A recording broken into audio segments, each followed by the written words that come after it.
प्यारे विद्यार्थियों, BR school की ऑनलाइन पाठशाला में आप सभी का हार्दिक स्वागत है। कल हम लोगों ने अध्याय नंबर 2 वास्तविक संख्या शुरू की थी। उसमें हम लोगों ने यूक्लिड विभाजन प्रमेय द्वारा जो भी क्वेश्चन थे वो किए थे। आज हम उसी को आगे बढ़ाते हुए यूक्लिड विभाजन प्रमेय द्वारा ही HCF ज्ञात करना सीखेंगे। सबसे पहले आप लिखेंगे यूक्लिड विभाजन प्रमेय का, इसके द्वारा हम HCF ज्ञात करेंगे। HCF यानी महत्तम समावर्ती यानी मसपा।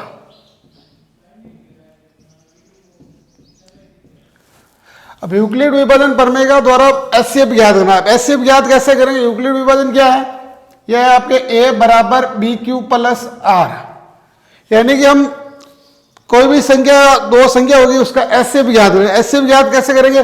जो भी संख्या दे रखी होगी उसका उस पर भाग देंगे और जब सहस्फल जब तक 0 नहीं आए तब तक उसका जो भी सहस्फल आएगा उसका अगले वाले भाजक में भाग देते रहेंगे। अब अंत में जब सहस्फल 0 आ जाए, जिस समय सहस्फल 0 है उस समय जो भाजक होगा वो उन दोनों संख्या का क्या कहलाएगा? HCF कहलाएगा। अब देखो एक उदाहरण लेते हैं। इसके जैसा एक क्वेश्चन आएगा आपके, संख्या 420 और 130, 420 व 130 का HCF यूक्लिड विभाजन प्रमेय का द्वारा ज्ञात कीजिए। अब इसके द्वारा यूक्लिड विभाजन द्वारा इन दोनों का क्या ज्ञात करना है? HCF ज्ञात करना है। अब HCF ज्ञात करना है तो हमें क्या करना है? इस 130 का भाग देना है 420 में। अब 130 का भाग देंगे, किस में देंगे? 420 में। जिसका भाग देंगे भाजक तो आएगा सबसे पहले इधर, यानी इसमें भाजक हो जाएगा आपके, भाजक तो हो जाएगा 130, भाज्य हो जाएगा 420। अब हमें 420 में 130 का भाग देना है तो भाग कितनी बार रहेगा? लगभग 3 बार जाएगा। 4 बार नहीं जाएगा, 3 बार भाग जाएगा। 3 बार भाग जाएगा तो फिर देखो सहस्फल कितने बचते हैं उसके हिसाब से। अब इसका दूसरा रूप है वो भी मैं इधर आपको करवा के बता सकता हूँ। अब देखो भाग इस तरीके से देना है। ये तो इधर लेना है 420, इधर लेना है 130। 130 का भाग देंगे 420 में तो कितनी बार रहेगा? 3 बार। 13 39, 390 आ जाएगा। अब 390 आ गया तो पीछे सहस्फल कितने बच गया? 12 में से 9 गए 3, इन 30 सहस्फल बच गए। अब 30 का भाग किस में देना आगे? 130 में। सेम तरीका, जैसे ही जो भी सहस्फल आएगा उसका भाग देना है किसमें? जो पहले भाजक था उसमें। तो अब 30 का भाग देंगे तो 4 3 12 यानी कि 120, पीछे बच गए 10। 10 का भाग किस में देना है? 30 में। तो कितनी बार जाएगा? 3 बार। तो ये 30 पूरे आ गए। अब जैसे ही यहाँ पे सहस्फल 0 आ गया, सहस्फल 0 आते ही उस समय भाजक कौन है? 10। तो इस 420 और 130 का मसपा कौन हो जाएगा? 10 हो जाएगा। अब इसको लिखना कैसे? इस तरफ लिखना है। सबसे पहले चरण फर्स्ट लिखना है, चरण प्रथम चरण।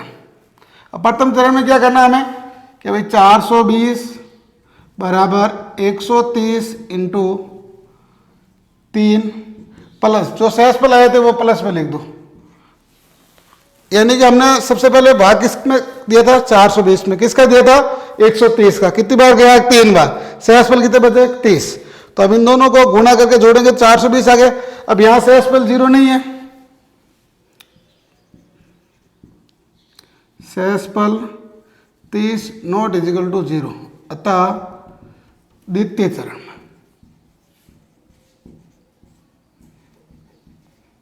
अतः द्वितीय चरण के लिए, द्वितीय चरण के लिए क्या करेंगे? चरण नंबर 2 क्या हो जाएगा? चरण नंबर 2 हो जाएगा आपके ये 130, यानी कि 130 में भाग किसका दिया था? 30 का। तो अब की बार भाजक कौन हो जाएगा? 30। तो 130 बराबर 30 इंटू 4 प्लस हो जाएगा 10, क्योंकि 30 और 4 को गुणा करेंगे तो 120, 120 में 10 जोड़ेंगे तो 130। अब इन दोनों ये तो हो गया। अब इसमें भी आपके सहस्फल 0 नहीं आ रहा, सहस्फल 0 नहीं आ रहा तो चरण तीसरे चरण के लिए जाएंगे। तो सहस्फल 10 नॉट इजिकल टू 0, अतः तृतीय चरण के लिए, अब तृतीय चरण के लिए तृतीय चरण में आ जाओ।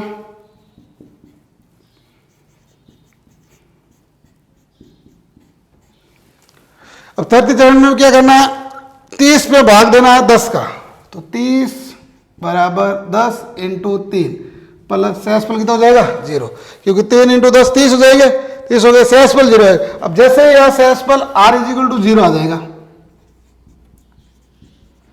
शेषफल r इजिकल टू 0 आ गया, 0 आते ही जिस इस समय भाज्य कौन है 10, तो इस 420 और 130 का एचसीएफ कौन हो जाएगा 10 हो जाएगा। अतः संख्या 420 व 130 का एचसीएफ 10 है। ये हो गई यूक्लिड विभाजन। यूक्लिड विभाजन द्वारा क्या करना है, जो छोटी क्लास में जो भाग देता है वो भाग ही है, लेकिन ध्यान ये रखना जो भी शेषफल आता है उसका भाग पीछे वाले भाजक में देते रहना। जैसे ही शेषफल 0 आए, जिस समय शेषफल 0 आता है उस समय देखना आपके भाजक कौन है, जो भाजक है वो उस दोनों संख्याओं क्या हो जाएगा एचसीएफ। इसी तरीके से आगे एक क्वेश्चन और लेते हैं।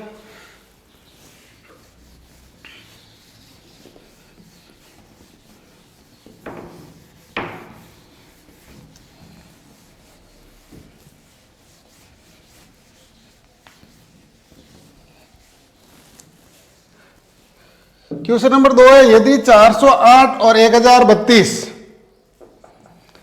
के महत्तम समापवर्तक को, यानी कि 408 और 132 के मध्यस्थक को हम 1032x माइनस 408 इंटू 5 के रूप में व्यक्त कर सकते हैं, तो x का मान ज्ञात कीजिए। देखो पहले संख्या दे रखी है आपको 408 व 1032, प्रश्न कह रहा है 408 व 1032 के महत्तम समावर्तक को 1032x माइनस 408 इंटू 5 के रूप में व्यक्त कर सकते हैं, तो x का मान ज्ञात कीजिए। यानी कि इन दोनों का मध्यस्थक ज्ञात करना, मध्यस्थक को इसके बराबर लिख देना, इनके बराबर में लिख देना, तो किसका मान आ जाएगा आपके x का मान। तो सबसे पहले 408 और 1032 का मध्यस्थक ज्ञात करो, वो भी आप यूक्लिड विभाजन से ही ज्ञात करना है। तो सबसे पहले हो जाएगा 408 व 1032 का महत्तम समापवर्तक। अब 408 और 1032 का महत्तम समापवर्तक इस तरीके से ज्ञात करेंगे, वही तरीका जिसमें अभी पहले किया था, चरण एक एक चरण लेते रहेंगे आगे से आगे। तो आपके सूत्र तो जाएगा ए बराबर बी क्यू प्लस आर, इस रूप में जाना। तो सबसे पहले आ जाएगा चरण नंबर फर्स्ट। चरण फर्स्ट में क्या करना, 1032 हो जाएगा आपके ए का मान बराबर 408। अब 408 यानी कि हम 2 बार ज्यादा से ज्यादा भाग दे सकते हैं, इससे ज्यादा नहीं दे सकते। तो ये हो जाएगा इंटू 2, 408 को 2 से गुणा करेंगे हो जाएगा 816, 816 है, और ये है 1032, यानी कि 216 बचेंगे पीछे। अब इसमें देखो 216 यानी कि शेषफल 0 के बराबर नहीं है, शेषफल 0 के बराबर नहीं है, शेषफल 0 के बराबर नहीं है, तो चरण द्वितीय चरण में आ जाओ। शेषफल 216 नॉट इजिकल टू 0, अतः द्वितीय चरण के लिए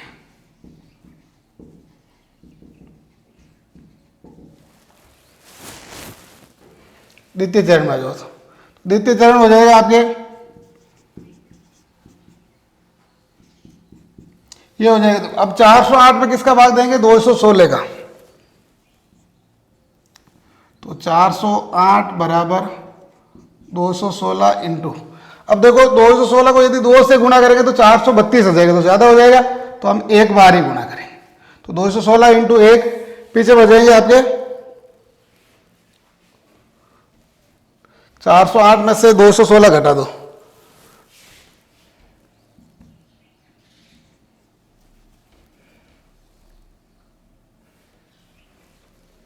आठ में से 6 गए 2, फिर देखो 0 में से 1 नहीं जाएगा, तो 0 में 10 में से 1 गया 9, और फिर 3 में से 2 गया 1, यानी कि 192 आ जाएंगे। अब 192 भी आपके जीरो नहीं है, यानी कि शेषफल इसमें भी जीरो नहीं है, तो शेषफल 192 नॉट इज इक्वल टू 0। अतः तृतीय चरण के लिए, तृतीय चरण में जो तो चरण थर्ड, ये हो जाएगा 216 बराबर 192 इंटू 1 ही होगा। इसमें भी देखो 2 नहीं होगा, 2 होगा तो अब लगभग ये 400 के नजदीक चला जाएगा, तो 2 नहीं होगा, इंटू 1 प्लस पीछे बचेंगे आपके 24। अब 24 भी 0 के बराबर नहीं है, यानी कि इसमें भी शेषफल 24 0 के बराबर नहीं है, तो हम चौथे चरण के लिए जाएंगे। शेषफल 24 नॉट इज इक्वल टू 0, अतः चतुर्थ चरण के लिए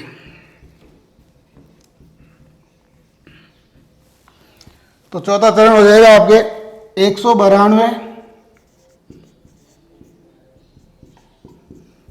192 बराबर 24 इंटू, तो ये 8 बार भाग चला जाएगा, इसमें प्लस हो जाएगा 0, क्योंकि 8 बार 24 8 192 होता है, तो 8 बार भाग पूरा चला जाएगा, तो इसमें शेषफल कितना जाएगा 0। अब शेषफल 0 आ गया, यानी कि शेषफल R 0 आ गया, 0 आते ही ये 24 क्या हो जाएगा, इन दोनों का HCF हो जाएगा। शेषफल R इज इक्वल टू 0, अतः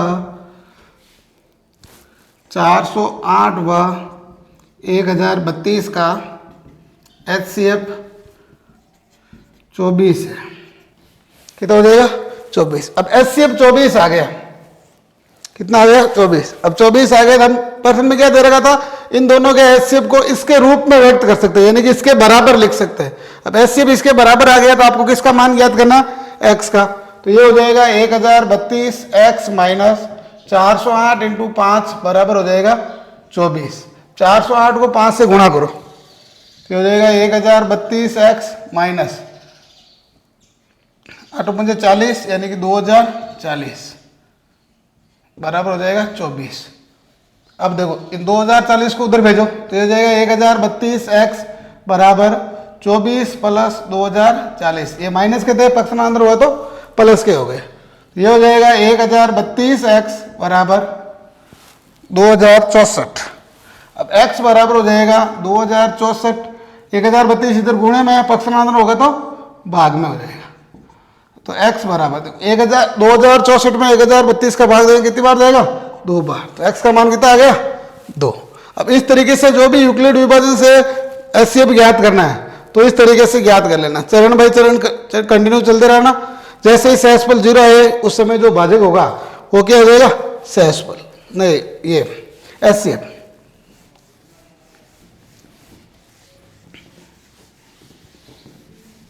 अब इसी तरीके से आगे अभाज्य गुणनखंडों की सहायता से एक तो HCF ज्ञात करना, एक उनके गुणनखंडों का गुणनखंड वर्क्स बनाना, वो देखते हैं। अब आपके एक क्वेश्चन और आएगा, एक तो आएगा एलसीएम ज्ञात करना, एक आएगा HCF ज्ञात करना, वो भी अभाज्य गुणनखंड विधि से। अभाज्य गुणनखंड विधि से आप HCF और एलसीएम छोटी क्लासों में सीखा ही था। अब इसमें आगे चलते हैं, तो आपके संख्या आ गई 945 को गुणनखंड वर्क्स के रूप में या उनके गुणनखंडों के गुणनफल के रूप में व्यक्त कीजिए। ये हो जाएगा 945। इनके या तो गुणनखंड वर्क्स बनाने का बोलेगा या बोलेगा इनके गुणनखंडों को गुणनफल के रूप में व्यक्त कीजिए। तो सबसे पहले 945 के आप चाहो तो या तो रफ में इनके अभाज्य गुणनखंड करके रख दो, या फिर सीधा वर्क्स आरेख ही बनाना है। तो वर्क्स आरेख बनाने के लिए देखो वर्क्स आरेख कैसे बनाते हैं। सबसे पहले यहाँ लिखेंगे 945, ये इसके ऊपर एक गोल वर्त की तरह बना देंगे। अब 945 पे किसका भाग जाएगा, 2 का भाग तो नहीं जाता है। देखो 3 का भाग देके देखते हैं, तो 9 और 4 13 और 5 18, यानी कि इसमें 3 का भाग देगा। जिसका भाग देता है उसको ऐसे लिख देंगे। अब इसकी अगली वाली टहनी बनेगी, यानी इसमें 3 का भाग कितनी बार गया वो यहाँ लिख देते हैं। तो ये हो जाएगा 3 3 9, 3 एकम 3 और 5 3 15। अब इसमें देखो वापस देखना इसमें किसका भाग जाएगा, तो 5 और 1 6 और 3 9, इसमें भी 3 का भाग जाएगा, तो 3 का भाग दो तो ये हो जाएगा 105। फिर देखो 3 का भाग जाएगा, फिर 3 का भाग जाएगा तो ये हो जाएगा 35। अब इसमें 3 का भाग नहीं जाएगा, अब 3 का भाग नहीं जाएगा ना, तो 3 का नहीं जाएगा, किसका जाएगा 5 का, तो ये हो जाएगा 5। कितनी बार भाग गया 7 बार, तो ये हो जाएगा 7। यानी कि 945 के अभाज्य गुणनखंड तो ये है, ये सब इसके क्या है अभाज्य गुणनखंड। इनके गुणनखंड वर्ग के रूप में लिखने का बोले तो इस तरीके से लिख लेना। अब इसमें आपको अभाज्य गुणनखंड करने का बोले कि अभाज्य गुणनखंड द्वारा 945 के गुणनखंड कीजिए, तो अभाज्य गुणनखंड करने का बोले तो इसको इस तरीके से कर देते हैं, ये हो जाएगा 945। अब वही तरीका जिस तरीके से ये लिखे हुए वो सेम तरीका यहाँ लिखना है। तो देखना सबसे पहले किसका भाग जाएगा, सबसे पहले 3 का भाग जाएगा। 3 का भाग कितनी बार जाएगा 315 बार। फिर देखिए फिर किसका भाग जाएगा कि 3 का कितनी बार जाएगा 105 बार। फिर 2 3 का भाग कितनी बार जाएगा कि 35 बार। फिर 2 5 का भाग कितनी बार जाएगा 7 बार। फिर 2 7 का भाग कितनी बार जाएगा 1 बार। यानी कि ये सभी संख्या कौन सी संख्या है अभाज्य संख्या। तो अभाज्य संख्या अभाज्य गुणनखंड हो गए। अब इनके गुणनफल के रूप में व्यक्त करने का बोले तो 945 बराबर इनको गुणा में लिख दो, यानी कि 3 × 3 × 3 × 5 × 7। तो अभाज्य गुणनखंडों की सहायता से गुणनखंड के गुणनफल के रूप में व्यक्त करने का बोले तो ये तरीका हो जाएगा, और गुणनखंड वर्ग बनाने का बोले तो ये तरीका हो जाएगा। तो ये 2 तरीके हैं।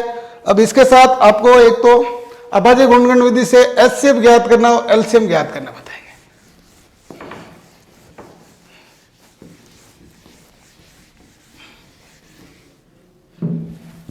क्वेश्चन नंबर 4 है, संख्या दे रही है आपको 404 व चिन्ह। 404 और चिन्हों को अभाज्य गुणनखंड की सहायता से एलसीएम और एचसीएफ ज्ञात करना है। और फिर आपको सत्यापित करना है कि एक सूत्र है आपके एलसीएम इंटू एचसीएफ बराबर दोनों पूर्णांकों का गुणा।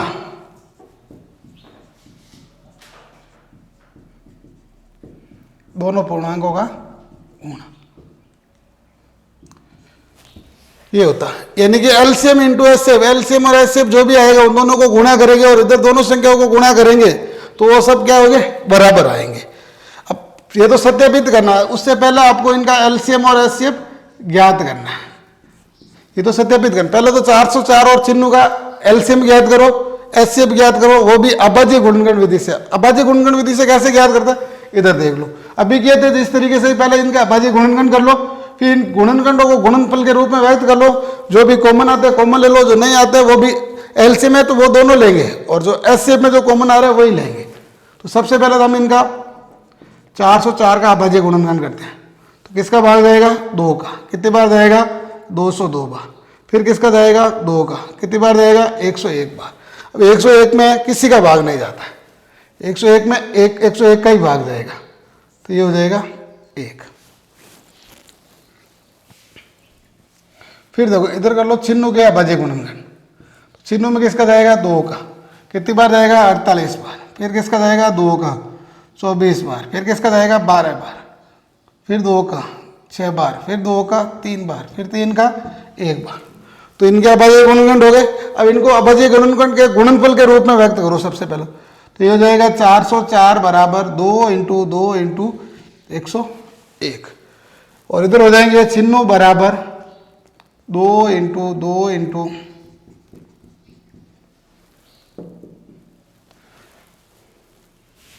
5 बार है 2 इंटू हो जाएगा 3। तो ये तो हो गए इनके अभाज्य गुणनखंड। अब अभाज्य गुणनखंड, अब आपको बोले एक तो एचसीएफ ज्ञात करना, एक बोलेगा एलसीएम ज्ञात करना। तो एचसीएफ ज्ञात करना, एचसीएफ तो क्या हो जाएगा, इनमें कॉमन कौन कौन आ रहा है, एक ये कॉमन आ रहा है, एक ये कॉमन आ रहा है, यानी कि 2 जोड़े कॉमन आ रहे हैं। तो इसमें से जोड़े में से 1 2 तो ये ले लो, 1 2 ये ले लो। तो इनका एचसीएफ कितना हो जाएगा 4। अब एलसीएम ज्ञात करना है। तो एलसीएम में क्या करना है, जो कॉमन आ रहे हैं वो तो लिखना ही है, इसके साथ में जो कॉमन नहीं आ रहे वो भी लिखना है। तो वो किस तरीके से होगा, इधर देख लो। तो ये हो जाएगा, देखो 2 इंटू 2 तो आ गया कॉमन, ये तो लिखेंगे ही लिखेंगे, इंटू अब देखो 2 इंटू 2 इंटू 2 इंटू 3 इंटू 101। अब इनको गुणा करो, देखो 101 को 3 से गुणा करेंगे 303 हो जाएंगे ये तो, इंटू इधर गुणा कर लो, 2 इंटू 2 4, 4 इंटू 2 8, 8 इंटू 2 16, 16 इंटू 2 32। तो 32 और 303 को गुणा कर लो, तो 32 इंटू 303 हो जाएंगे, 32 हो जाएंगे 96, असल की लग गई 9, यानी कि 0 है तो 9 ही आएंगे, 32 हो जाएगा 96, यानी कि छिन्नू क्या आ जाएगा इसके एलसीएम। ये तो आ गया एलसीएम, ये आ गया एचसीएफ। अब आपको सत्यापित करना है कि एलसीएम इंटू एचसीएफ बराबर दोनों पूर्णांकों का गुणा, यानी कि इधर तो एक तरफ तो एलसीएम इंटू एचसीएफ निकालना, एक निकालना दोनों पूर्णांकों का गुणा, वो दोनों बराबर होना चाहिए, दोनों बराबर है तो वो सत्यापित हो जाएगा। तो सबसे पहले तो हम निकालेंगे LCM into HCF. LCM into HCF, LCM तो कितना है 9696 इंटू एचसीएफ हो जाएगा 4। अब इन दोनों को गुणा करो, 6 चौक 24, असल की 2, 36 और 2 38, असल की 3, 24 और 3 हो जाएंगे 27, असल की 2, 36 और 2 हो जाएंगे 38, 38,784 आ गया एलसीएम इंटू एचसीएफ। अब दोनों पूर्णांकों का गुणा करो,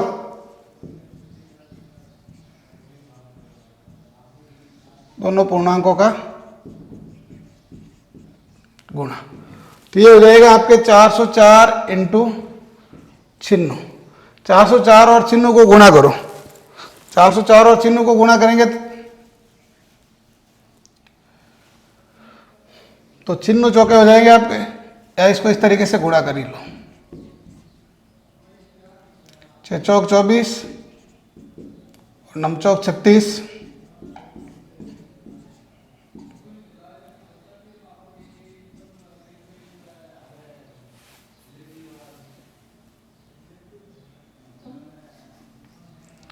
चार और 3 7, 6 और 2 8, यानी कि ये भी हो जाएगा आपके 38,784। तो देखो इन दोनों पूर्णांक का गुणा भी 38,784 आ रहा है और एलसीएम इंटू एचसीएफ भी आपके आ रहा है 38,784, तो सत्यापित हो गया। देखो अतः एलसीएम इंटू एचसीएफ बराबर दोनों पूर्णांकों का गुणा, ये हो गया। अब इस तरीके से देखो ये आपके यूक्लिड विभाजन वाला हो गया, अभाज्य गुणनखंड विधि से गुणनखंड वृक्ष बनाना हो गया, और एक हो गया ये एलसीएम और एचसीएफ वाला, अभाज्य गुणनखंड विधि द्वारा एलसीएम और एचसीएफ ज्ञात करना और इनको सत्यापित करना, तो ये क्वेश्चन भी हो गया। अब हम कल अगले वीडियो में आपके आएगा एक तो परिमेय संख्या को सिद्ध करना कि ये परिमेय संख्या है, अपरिमेय संख्या है तो क्यों है, फिर आएगा आपके 10 फ्लो प्रसार वाला, और अब जो भी होमवर्क दिया जाता है होमवर्क आप लोग करें और उनके जो भी आंसर आते हैं वो आप लोग कमेंट बॉक्स में लिखें। तो आपके पहला क्वेश्चन है यूक्लिड विभाजन प्रमेय का द्वारा 210 और 55 का महत्तम समप्रवर्तक या एचसीएफ ज्ञात कीजिए। दूसरा हो जाएगा आपके धनात्मक पूर्णांक चिन्ह को अभाज्य गुणनखंडों के गुणनफल के रूप में व्यक्त कीजिए या फिर गुणनखंड वृक्ष बनाइए। क्वेश्चन नंबर 3 हो जाएगा पूर्णांकों 90 और 144 का एचसीएफ व एलसीएम ज्ञात कीजिए तथा सत्यापित कीजिए कि एलसीएम इंटू एचसीएफ बराबर दोनों पूर्णांकों का गुणा।